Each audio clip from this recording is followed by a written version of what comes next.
It's truly mind-boggling, that thrust, that 1.8 million pounds of thrust. As we get down to 1 minute, we're going to lay out, we're going to listen to launch control communicating with Doug and Bob. 1 minute. Dragon isn't counting. FTS is armed for launch.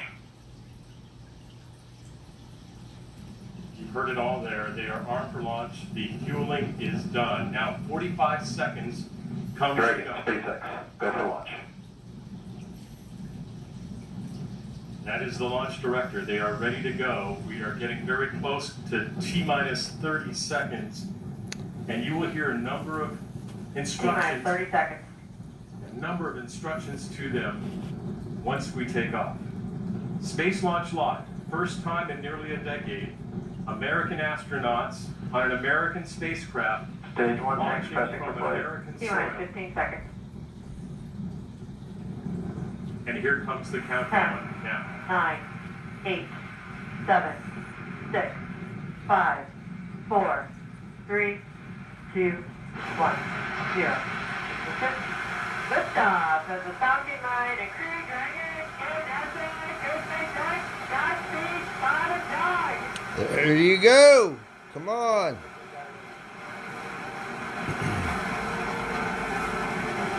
Stage 1 performance is nominal.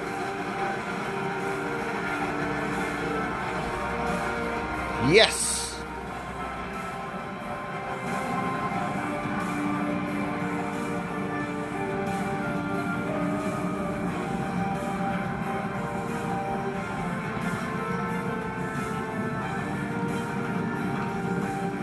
$600 miles an hour, 700, And 1D, throttle down. 800. The throttle down call is because they are getting ready to the most aerodynamic stressful part of this flight. So they take the 900. power down just slightly. Wow, 1,000 miles an hour. 1,000 kilometers per hour mark. That's 621 miles per hour. So the vehicle is supersonic. And 1D, throttle up. Wow. Throttling up. There's Max Q. The Max 1,400 miles an hour. The most 1,500. stress on the rocket. As I look up, and we can still see the orange glow. And I tell you what, it took 5 seconds for the vibration and sound from that liftoff to affect us here. You can still see it just screaming almost straight up, even though they're pointing a little bit downrange now. Starting back engine chill. Approaching rapidly 3,000 kilometers per hour. That is 1,864 miles. Oh, I guess that's per hour. kilometers. I thought that was miles per hour. That's what I get for watching through my phone. Coming out of the back expanding. Still, that's amazing. because there's not as much atmospheric pressure on it, so that's why it stands out like that. And we are getting that first stage engine's going to fire for about another 20 seconds, 23 seconds. And Christian, that is really a step that we want to pay attention to, that separation of the first stage that will then be turned back to Earth. Yeah, we're going to get very busy here in about I hope my 5 grandkids seconds. are You're gonna watching. see Nico, the main engine cut off, and then you're going to see the separation. And stand by for that. Eco. Falcon stage separation confirmed. There it goes. So the main shut down, and you see separation there too. That And is back the first ignition. stage falling away. See also Now down the second before stage is going to stabilize, fire. leaving stage 2. They're now approaching 7,000 kilometers per hour, which is 4,049 miles per hour. Wow. Now the thing to watch now, Chris, is that first stage. Stage 2 It's going to performance be is nominal. That means that's good news. That's the rocket that's still on the Dragon. It's doing its job, moving these guys into an orbit that'll put about 200 kilometers below the space station. 7,000 You, kilometers. That second photo, it's great to see inside. There's the triple screen of the two astronauts. The Dragon and the Falcon are basically, actually it's the second stage now, are on autonomous power. But Chris, we really want to pay attention to that first stage. As Davenport says, it's a secondary mission, but it sure is cool to watch it land on that ship out in the Atlantic. quickly approaching 8,000 kilometers per hour, which is nearly 5,000 miles per hour. They are Wow. really moving. Bob and Doug 5,000 miles an hour. Very, very cool, calm, and collected. In the Couldn't Dragon imagine. Capsule. Amazing to get that live shot of what they're experiencing there. I want to bring in Mike Massimino. Mike, take us through what Bob and Doug are going through. Stage 2 propulsion is still nominal. They are so well trained for this, Chris. They've had countless simulations, played everything, every emergency possible. And they're just looking and looking and hoping and praying that everything's going well. It looks like it is. I know that first stage, we're going to be excited to see that, but the world that Bob and Doug are living in is just making sure that that engine is continuing to burn, that they're still on the right trajectory. All the systems are looking good, and it looks like they are. As we see them just watching, that's probably a good sign. That means all the automatic sequences are working well. We don't hear too much chatter coming from the control center, from MCC. That's a good thing too. Almost to 10,000. And then when you hear that word nominal, Go ahead, Mike, I'm sorry. when you hear that word nominal coming, no, it's fine. When you hear that word nominal, that's always good. That's the NASA jargon for everything is A-OK. We're looking good, just like we expect. So we want to keep hearing that for a few more minutes and get those engines cut and get them in space safely. And there's that 10,000 kilometers per hour threshold, which is just over 6,200 miles per hour. And the picture on the right, I have to keep reminding myself that that's a live shot. It looks like the greatest science fiction movie ever produced. It's just so fantastic that the launch was a go today and has been a success so far. Really, really amazing stuff. David Curley, what's the feeling like on the ground? Are you seeing the first stage rocket at all coming back? Not yet. You can see it. It's got about another 3 minutes until it'll do its entry burn, and there are 9 Merlin rocket engines on there. Terminal trajectory. They say everything is normal with their trajectory, meaning they're heading onto the right path to try and get on the effort to catch up to the space station. So you're seeing in the first stage, you can see those grid fins that you mentioned, Chris Jacobs, that will help guide it.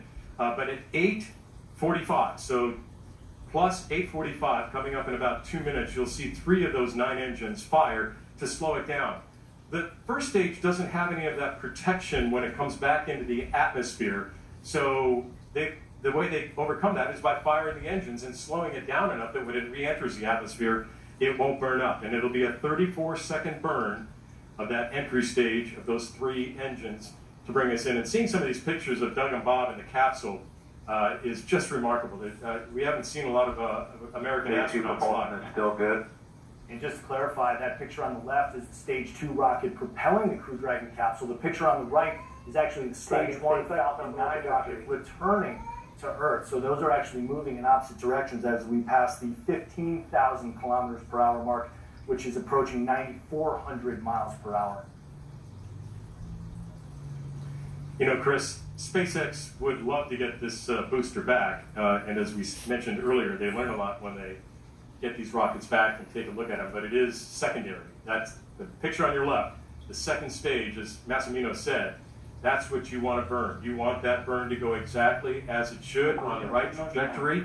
This was an instantaneous launch. They had to go at the right time. There's your start of your entry burn on the right. Stage 2 FPS is safe. It's a little bit early, but they're coming. Falcon 9 rocket is So this coming is in the hot, burn that's... literally.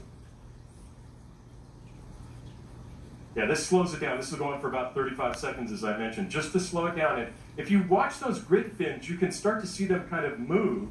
And that's what keeps this, as we heard earlier in one of the pieces, you know, landing a pencil, that's what keeps it north and south or up and down as it's coming down back into land. And just it's as you landing said on a that, drone David, we ship saw in the those Atlantic. start to move. Nearly So 22,000 that burn is over. kilometers The per next hour. thing we're going to see, Terminal guidance. we will see that at 9:27 Vector all set. plus, everything's good, they say. Those are the reports from Mission Control. So coming up in about a minute, we'll see the final burn. And as Davenport has told us before, you don't always get to see the landing because you got a camera that's getting shaken, and this is a rocket actually that's coming back. There, you lost the picture. That's kind of what happens. And there's the 25,000 kilometers per hour, which is 15,534 miles per hour. So again, continuing to accelerate as they make their way to orbit. And vector all sped. And vector shut down. There's the second stage engine cutoff right there. And that will be That's jettisoned good news, soon Chris. as well. That means that they've got their. Effect nominal orbital insertion. There they go. Launch escape system is disarmed. That's great news. And that's even better news. So they're in the orbit they're supposed to be in. They have just de-armed the escape system. They are where they're supposed to be at the right time. And in a couple of minutes, we'll see separation of the Dragon and loss of that second stage. That's really good news. And Chris, you asked a little bit about the atmosphere down here. There were some people here, even though they didn't open the gates, who were applauding as that Falcon 9 took off and really rattled our chest. And it looks like Falcon 9 has returned successfully to that drone ship. Just amazing, amazing technology that quickly, in under 10 minutes, that Falcon 9 rocket has propelled Doug and Bob into orbit and has returned safely to its drone trip. That is awesome. Hats off to SpaceX for developing that technology. Truly incredible. Brilliant. Now, Mike Massimino, if you'd like to Sorry, I weigh in wasn't at paying attention. If you'd like to weigh in at this stage, Mike Massimino, Bob and Doug now, you can see they're experiencing weightlessness. They're breaking out their mementos that they brought from home. What are they experiencing right now? Utter joy is what it is, and I'm very happy for them. This is great coverage. Those cameras we have, that's another advancement. We didn't have those cameras in the shuttle program. We had we used to call it a lipstick camera. One camera we mount on the back of one of the flight engineers, and that's all you had. Now we've got them all over the vehicle, inside the cabin, outside, on the rocket. It's just a wonderful experience we all can share in. But they are feeling utter joy. They are euphoric. They are sublime. They are really happy that they got through that launch system, through that launch sequence. They're really happy to be in orbit and to bring the United States back. Both of these guys are military officers. Bob from the Air Force, Doug a Marine. They are so happy to have done this from American soil again. It's a great day, not just for the United States, but for the whole world, to have the capability to launch from the U.S. again with people inside. And they are just so proud and so grateful that so many people made this possible for them to be a part of. And so they're happy that they're there, and they're proud of being on the team, and they're very, very grateful for what we've done today. And all of us can be proud of what we accomplished. Mike, just 11 and a half minutes into their 19-hour journey, so a lot longer to go before they reach the ISS. What do they do now for the next 18 hours and 50 minutes? Yeah, they get ready. They have to transfer to an orbital stage. We used to call it post-insertion. I'm sure they still call it the same thing. There's usually no rest for their weary. There's plenty of things to do. They're going to have to set up their cockpit so they can get ready to do their rendezvous. They're probably going to get some rest coming up here, I would think, before they do rendezvous, the final rendezvous and docking. They'll probably maybe get something in, see how they're feeling. That's the other thing.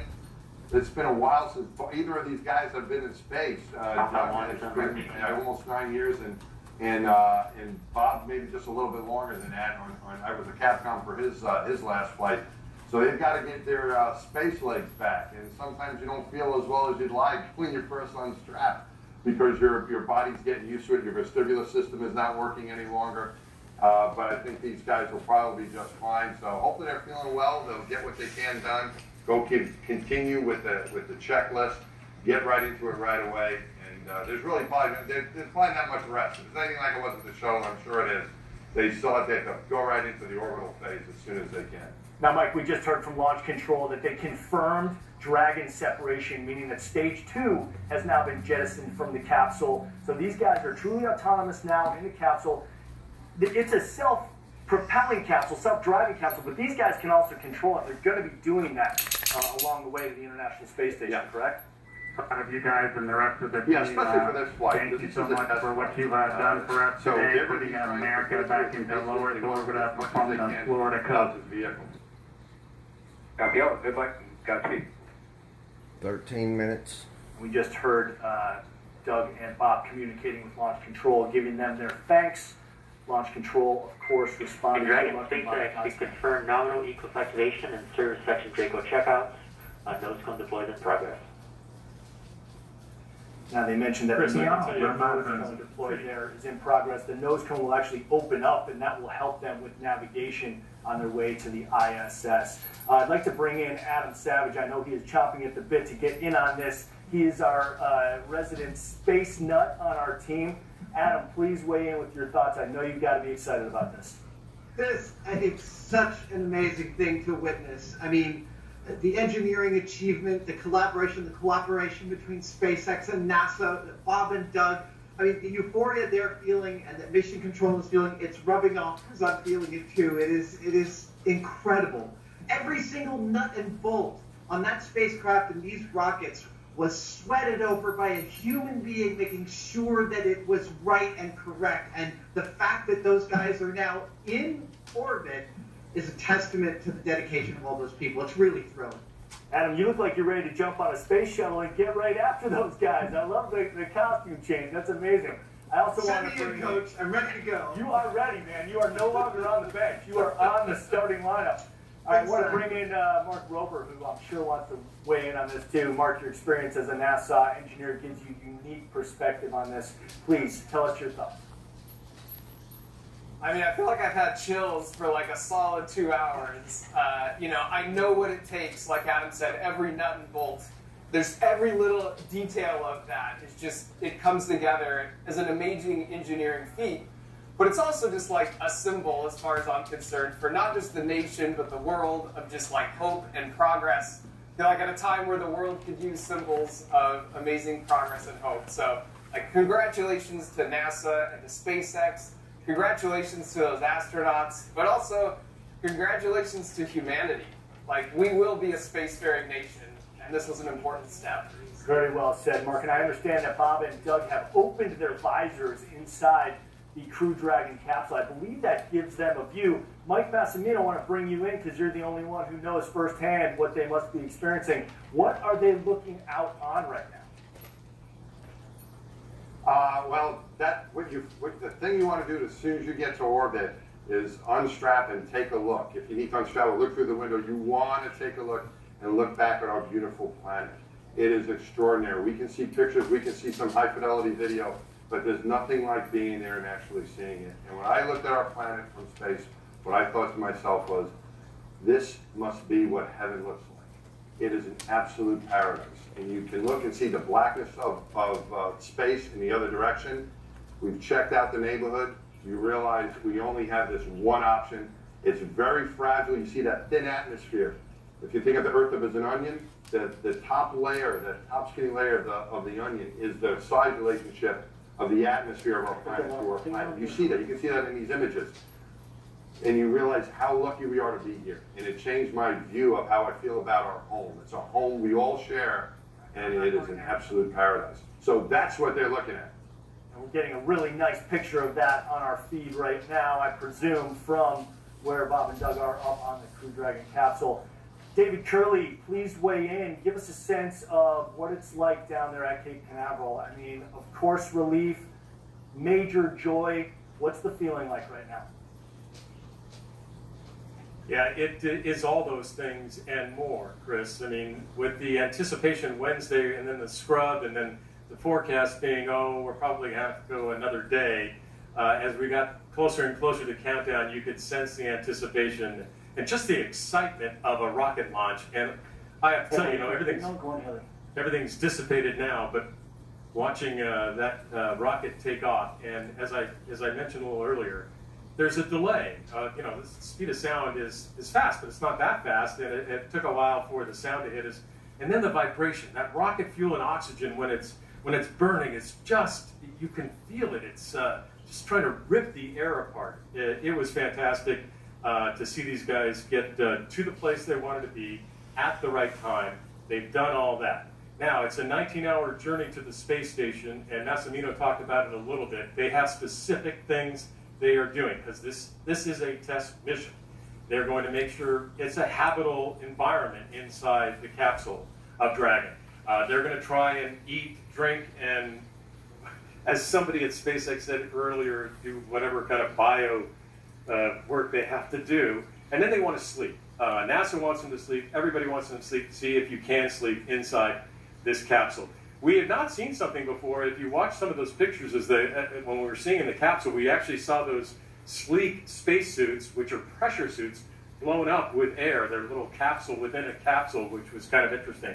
And one other thing as you watch this mission, I noticed something that I hadn't seen before. You see those 3 screens. There's a little rest where they put their fingers. I saw Doug Hurley do this a little time. Another detailed design from SpaceX as these gentlemen get ready to catch up and dock with the space station. Very important. As Chris Davenport said, there are milestones on this mission that must be met by SpaceX in order to get this spacecraft certified. Chris? Those little creature comforts, they don't miss anything at SpaceX. Very, very cool, very great information, David. I appreciate that. It's hard to believe that this went off so well. I'm so happy, so excited. I want to bring in Adam Savage once again. Adam, now you're wearing your replica orange suit that Mike Massimino wore on his way to the space shuttle, and I understand your suit is so accurate, you even replicated what was in Mike's pockets. Is that true?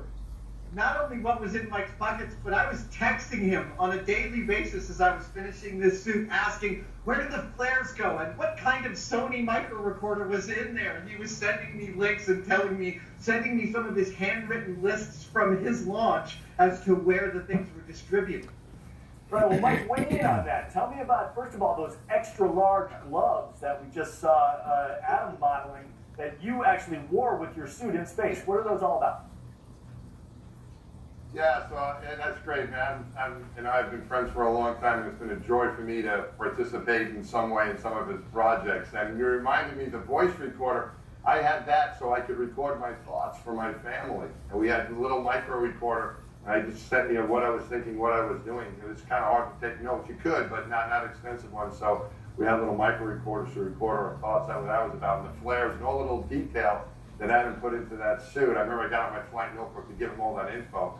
And gloves are very important. You need a good fit because you have to work in them. And when you're in the suit he's wearing is a launch suit, launch and entry suit.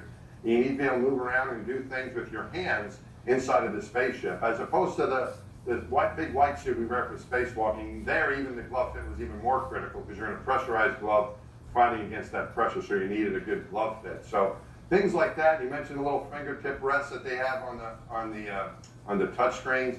Your hands are always working, always moving, and when you have inside of gloves, you need a good fit in order to get the job done. And then, of course, add into that weightlessness. On opening and forward bulk at Draco checkouts. We're just waiting for TCS to stabilize. We're hearing launch control continuing to communicate with Bob and Doug in the Crew Dragon capsule. Opening and Draco checkouts. Amazing, amazing pictures being sent back to us from up above where they are on their way to the International Space Station. And, you get a sense there of just how large Earth is because they're moving at roughly 17,000 miles an hour while these pictures are being shot. Incredible stuff. And, Adam, I actually heard you had a lot to say to Mike about those gloves you were wearing. What's it like actually having that suit on, including those gloves?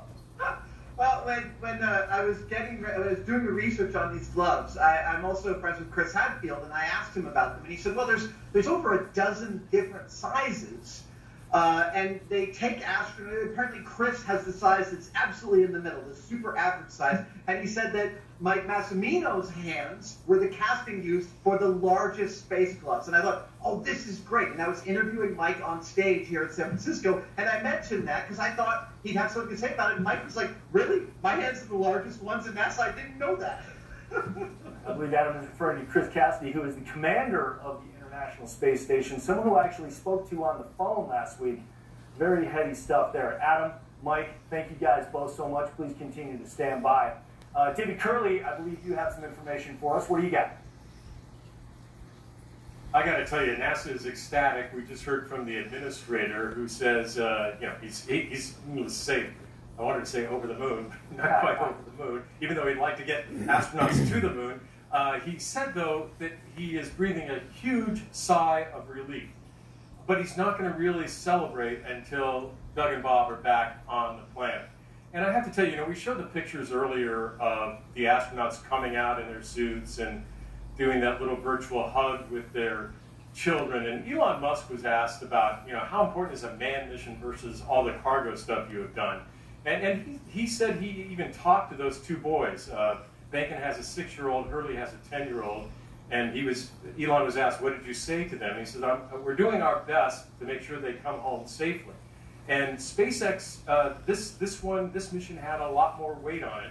The president of SpaceX said that even in the work orders that the engineers were doing in the factories they were building Crew Dragon and the Falcon 9 rocket, they had Doug and Bob's pictures on the work orders, so they knew what they were doing here, who they were trying to protect. So this has been a great start.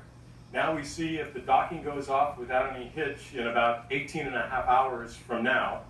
They will be flying this capsule a couple of times. In free flight now, Doug Hurley will take control because this isn't autonomous. It's like a Tesla. You could go anywhere you want to. He'll fly then, and then he'll fly a little bit before they dock to make sure they can take over in case the computers fail. Chris? Thank you very much, David Hurley. You know what? Remember this day, because you're going to remember exactly where you were when SpaceX launched their Crew Dragon into space. We are waiting on May 30th, cabin environments to stabilize before Steve docking. So, right now we're just trying. what is the next milestone for Elon Musk and his SpaceX team? We're going to find out. Plus, an exclusive send-off featuring Katy Perry's new song, That's All. When we come back with more Space Launch Live. Well, I'm shutting her down.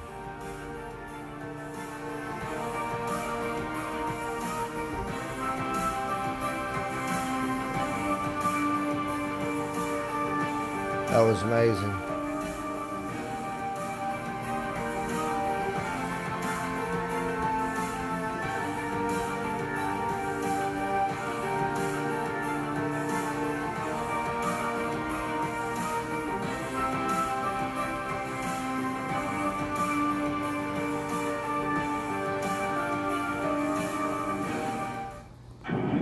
Airship Sunshine.